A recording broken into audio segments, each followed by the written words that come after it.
Imagine an endless field drowning in a sticky gray slush that locals call Rasputitsa. The end of January 1944 was unusually capricious. Sharp thaws alternated with icy winds, turning the roads of Ukraine into impassable jelly. Not only infantry boots got stuck in this mud, but also multi-ton steel behemoths, which, it seemed, should have embodied the indestructible power of the advancing armies. It was here, in the area of the small town of Korsun-Shevchenkivskyi, that a drama unfolded, the scale of which contemporaries were quick to compare with the greatest triumph of antiquity, the Battle of Cannae. However, behind the brilliant facade of official reports lay cracks that arose not due to enemy actions, but due to the clash of ambitions of those who led these troops into battle. The air smelled not only of burning and dampness, but also of the gunpowder of political intrigues, which seethed in the headquarters much more intensely than on the front line. That winter became for the Wehrmacht a time of the final collapse of illusions about the possibility of holding the eastern borders. After the defeat at the Kursk Bulge, the German command vainly tried to cling to the lines of the great rivers, hoping to create an insurmountable eastern wall. Hitler, obsessed with the idea of holding every inch of land, viewed the Cannae salient as a crucial strategic bridgehead. For him, it was not just a geographical point on the map, but a psychological springboard for a possible revenge, capable of returning German units to the Dnieper and stopping the avalanche of the Soviet offensive, which already threatened to engulf the borders of the Reich. German generals, including the highly experienced strategist Erich von Manstein, perfectly understood the full danger of the situation. The salient was extremely vulnerable, its flanks buckling under constant pressure from Soviet fronts, creating ideal conditions for encirclement. But orders from distant Berlin remained unyielding and dry, to stand to the last bullet. This territory, which went down in history as the Korsun-Shevchenkivskyi salient, was a huge arc, deeply wedged into the Soviet troop dispositions.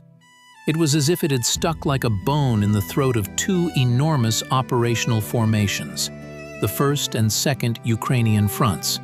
For the German command, this salient was the last hope of holding on to the right bank of the Dnieper, a phantom chance to deliver a powerful counterattack and regain lost positions in central Ukraine.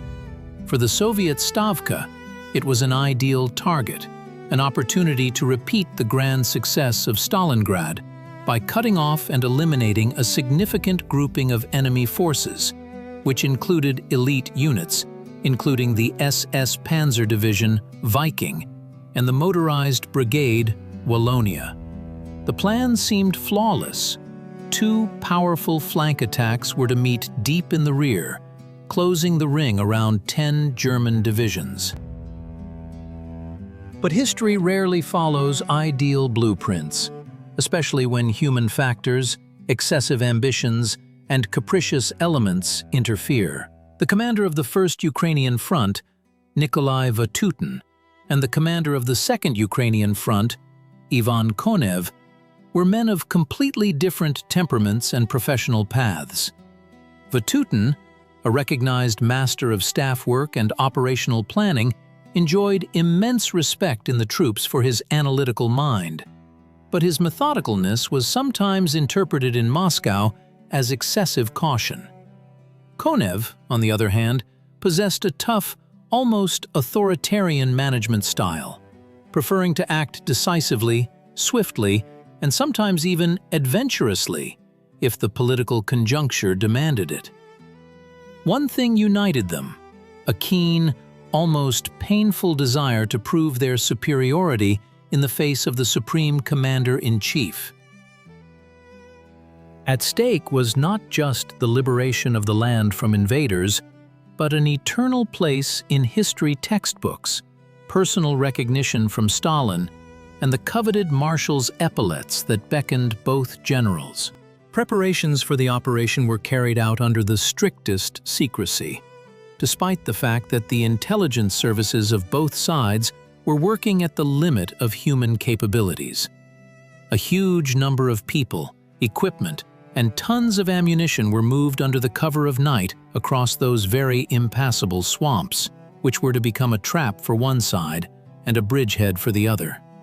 To deceive the enemy's vigilance, false troop concentration areas were created, mock tanks and artillery pieces were installed, and active radio communications were simulated away from the actual directions of attack.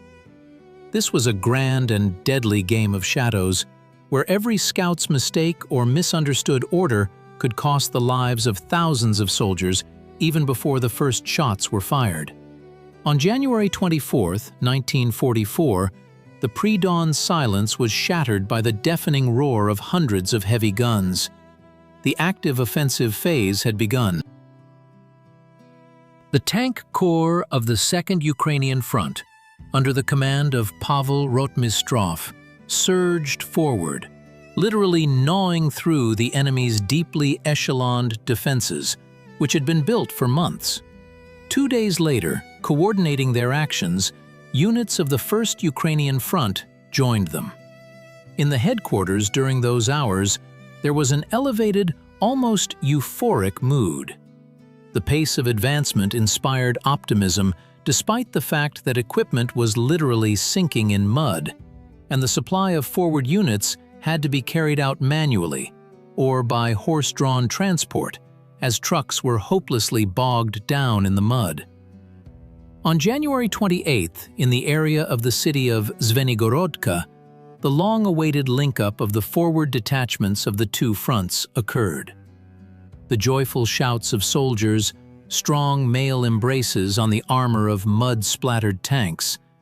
These scenes would later become classics of world newsreels and a symbol of Soviet military art. The encirclement closed, and tens of thousands of German servicemen, under the overall command of Artillery General Wilhelm Stemmermann, found themselves trapped inside. However, it was at this very moment of triumph that the first alarming signs of future problems began to appear. The encirclement, which on maps in Moscow looked monolithic and unbreakable, was in reality sparse, intermittent, and in places barely held. Due to monstrous weather conditions, heavy artillery and infantry physically could not keep up with the rapid tanks, leaving huge gaps between units, which experienced German officers immediately tried to use to re-establish contact with the outside world. For the encircled German divisions, squeezed into a small space, black days full of hardship and horror set in. Hitler, true to his ruinous tactic of creating fortresses, strictly forbade Stemmermann from making any attempts at an immediate breakout, promising to establish uninterrupted air supply as had been done in Stalingrad a year earlier. The Luftwaffe deployed hundreds of Ju-52 transport aircraft, attempting to create an air bridge. However, Soviet aviation and dense anti-aircraft artillery fire created a zone over the pocket that German pilots in their memoirs called the corridor to hell. Most of the cargo, food, ammunition, and, most critically, fuel, landed either in the deep snow of impassable ravines or flew directly into the hands of Soviet soldiers, who, ironically, thanked the enemy for parcels. The internal state of the encircled group was rapidly approaching despair, but iron Prussian discipline still held the soldiers back from mass desertion. Wehrmacht soldiers, accustomed to relatively clear supply lines, found themselves in conditions of primitive survival in the middle of the Ukrainian steppes. The lack of basic medical supplies meant that even light wounds in unsanitary conditions became fatal. Stemmermann, perfectly understanding that outside help might not come, began to secretly concentrate the most combat-ready forces in the southern part of the cauldron, preparing for what he called the last desperate throw. At the same time, friction began within the Soviet High Command, which would later be called the Generals' Squabble. Georgy Zhukov, who coordinated the actions of both fronts on behalf of the Stavka, saw the situation in its entirety, but his harsh, authoritarian management style caused muffled and sometimes overt irritation in Konev, who did not want to share the glory of the victor in this operation with anyone.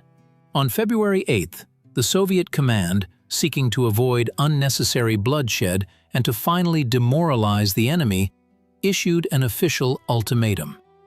German soldiers and officers were guaranteed life, medical care, normal food, and repatriation after the end of hostilities. The answer came immediately: an icy refusal, dictated not only by the fanaticism of the command, but also by the hope of a powerful relief strike from outside.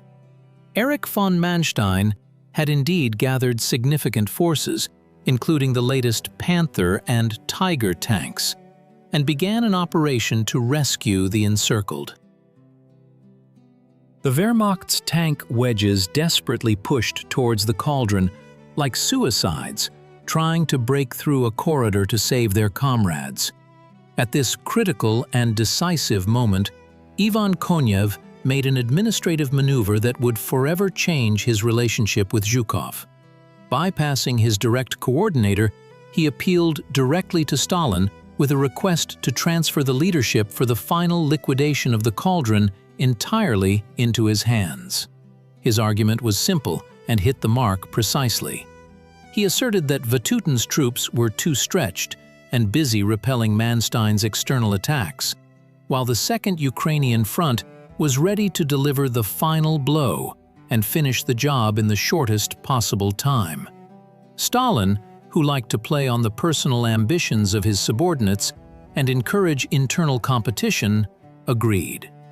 On February 12th, he signed a directive transferring full authority in the encirclement area to Konev.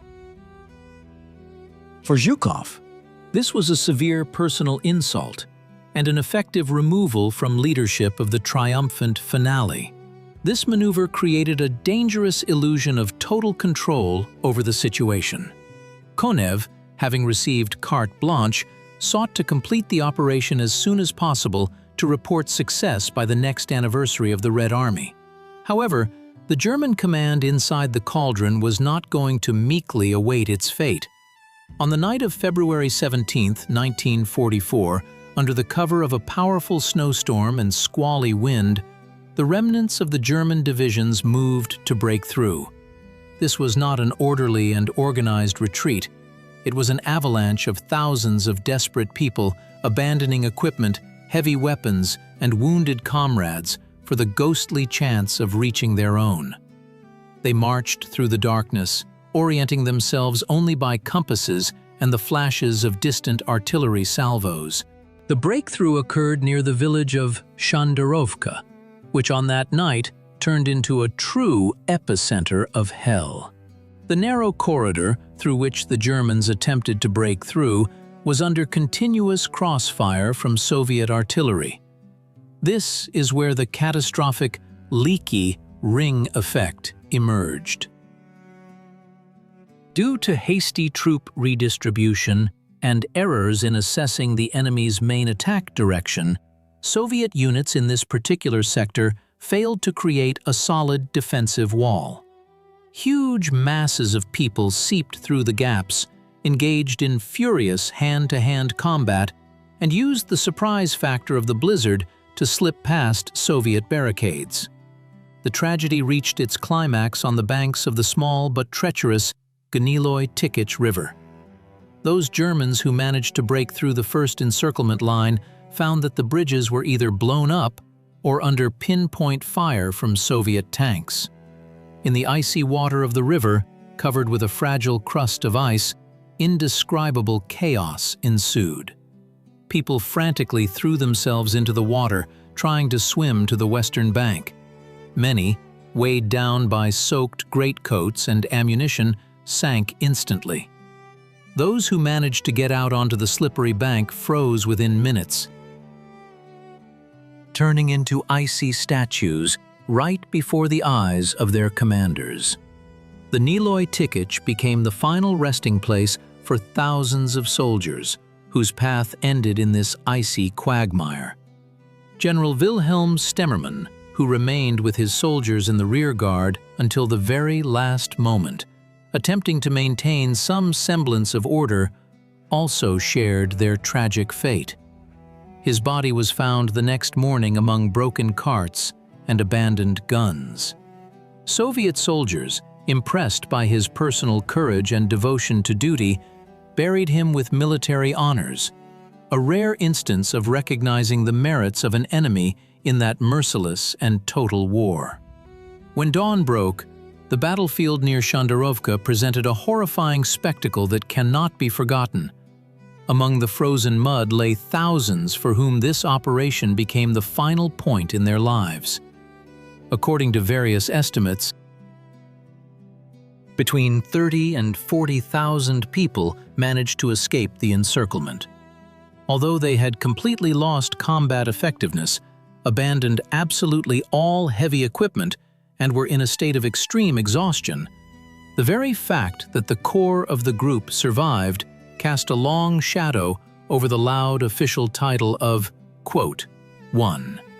In reports sent to Moscow, the figures were immediately subjected to, quote, "2." A rapid myth-making began about a flawlessly conducted operation where every enemy soldier was allegedly either captured or neutralized. Konev was awarded the title of Marshal of the Soviet Union, becoming the main triumphant of Korsun. Vatutin, whose front bore the brunt of the exhausting struggle against Manstein's relief forces, remained in secondary roles, and soon his life tragically ended. The squabbling between Konev and Zhukov only intensified after the operation, entering a hidden but extremely sharp phase. Zhukov, in his memoirs, would later be extremely reserved in his assessment of his colleagues' actions, pointing to, quote, "3" and, quote, "4. Konev, in turn, publicly and privately accused Zhukov of failing to organize a reliable outer defense, which allowed Manstein's tank divisions to create a real threat of breakthrough and divert significant forces. This personal animosity, fueled by the struggle for proximity to Stalin, became one of the most vivid and grim illustrations of how high politics and personal careerism intertwined with the fates of millions of ordinary people on the battlefield. Why does the Korsun-Shevchenkovsky operation still, decades later, provoke such fierce debate among professional historians and military enthusiasts? On the one hand, the strategic success of the Soviet troops was obvious and undeniable. The German front in the southern sector of Ukraine virtually collapsed, and the path to Romania and Poland was open. On the other hand, the operational execution of the finale left a bitter aftertaste of understatement. It was a great triumph, achieved at an enormous cost, but overshadowed by the fact that the actual results on the ground did not quite match the ambitious plans drawn on maps in headquarters. The encirclement indeed turned out to be leaky, and this leak was breached not only by German shells, but also by departmental disunity and the desire to curry favor with the leadership. This historical episode teaches us that in any super-complex system, the weakest link is often not technology, logistics, or the number of shells, but human ego. When the pursuit of personal glory and career advancement becomes more important than the common goal, even the most brilliant and well-thought-out plan begins to falter at the most critical moment. The Korsun-Shevchenkovsky Cauldron will forever remain in memory as a symbol not only of great military valor and strategic skill, but also of human weakness displayed at the highest levels of power. History does not forgive false reports, and even after many years, the truth about what happened on the snow-covered fields of Cherkasy continues to break through thick layers of official propaganda. Today, looking at those events from the 21st century, we see much more than just a dry chronicle of the movement of regiments and divisions. We see a complex psychological chess game where people were living pieces, and the board was war-torn land. The lessons of Korsun remain relevant to this day. They remind us of the critical importance of team unity, of the perniciousness of concealing unpleasant truth for immediate gain, and that any victory must be assessed honestly and without embellishment. The true greatness of any leader lies not in the number of awards and titles received, but in the ability to acknowledge one's mistakes and learn from them for the future.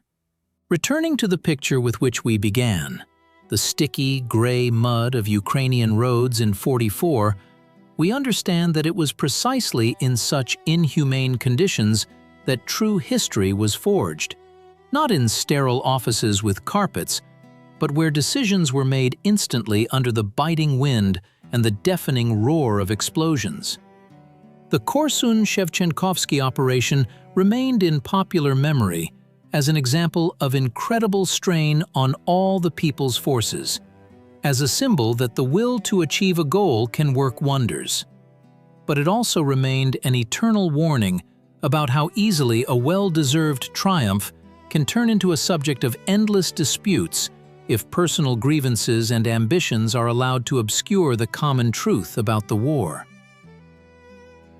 At the end of this story, we mentally find ourselves again among the wrecked German equipment near Shandarovka. This is the place where many illusions ended and a new, even harsher reality of war began. The silence that settled on these fields after February 18th was deceptive and ominous. It only prepared the ground for new battles, even larger, crueler, and bloodier. But the shadow of the leaky encirclement haunted Soviet marshals for a long time, forcing them in every subsequent offensive to act with double and even triple caution, so as never again to allow the enemy to find that same gap through which a complete and final victory slips away.